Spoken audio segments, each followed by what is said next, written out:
Hello and welcome to another edition of Toys from the Attic. For today's episode, I thought we'd be taking a look at Toybiz's Spider-Man 2099 action figure. So without further ado, let's take a closer look at this guy.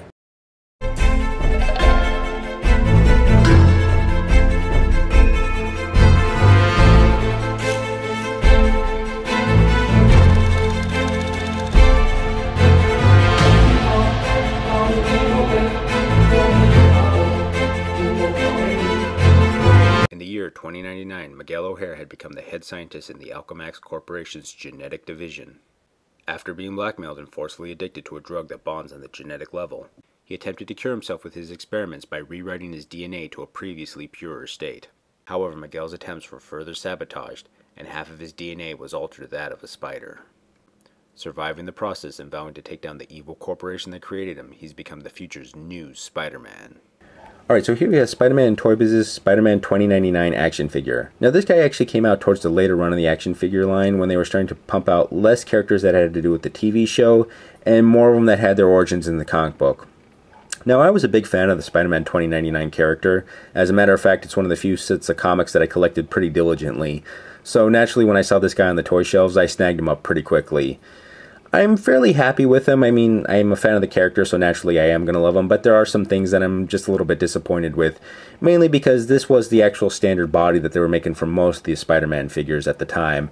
Toy Biz is notorious for just doing a lot of remolds or repaints of their characters, and Spider-Man characters were no different.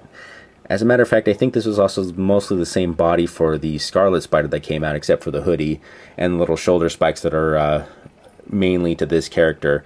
Although that's nothing to really be too impressed about. For any mold or any character, they could easily just cut that off and then make a new arm for someone else. He doesn't have too much detailing. I mean, in his head, it's just a standard featureless head. The idea is you can just paint on the detail of whatever you need. However, I will admit that the paint job on his chest is fairly impressive. However, I still think it's a little bit off somehow. I can't quite place my finger on it. His articulation is fairly decent. I mean, his head can move side to side. His arms can move up and down. And he has shoulder or elbow articulation, I should say.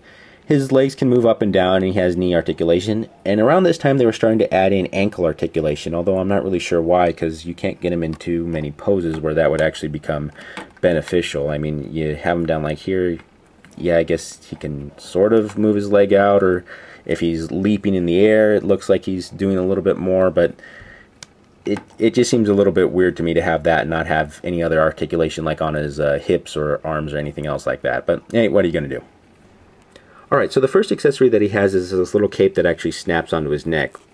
Now it's actually made out of real fabric, and this is something that Kenner used to do for their Batman line, which I actually like a lot more than the pre-molded hard plastic or soft rubbery plastic capes that they have for characters today.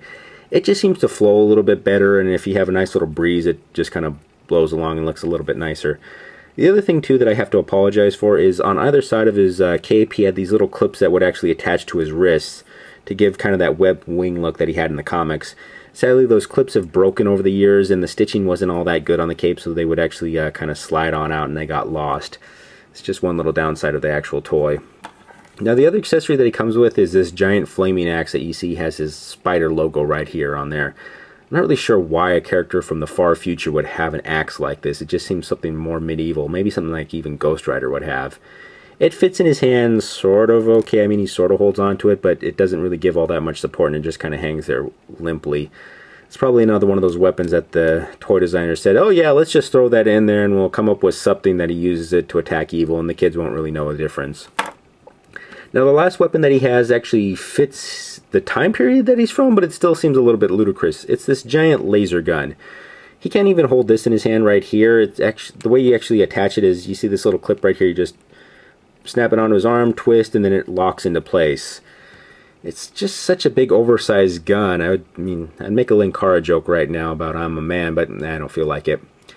It's so big that he can't actually even hold it outright. His arm just kind of starts to flop down. You can kind of bend his elbow and then push your arm right here to actually have him pointing it, but it just seems kind of silly.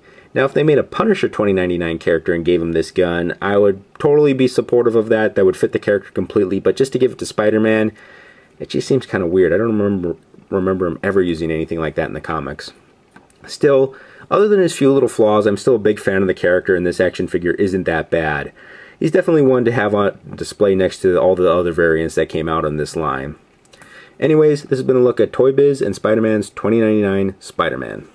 Once again, thank you for watching. If you enjoyed what you've seen today, please feel free to like, subscribe, or leave a comment below in the comment section. Any advice for the show will be greatly appreciated. Who knows, something you suggest may appear on the show in the future.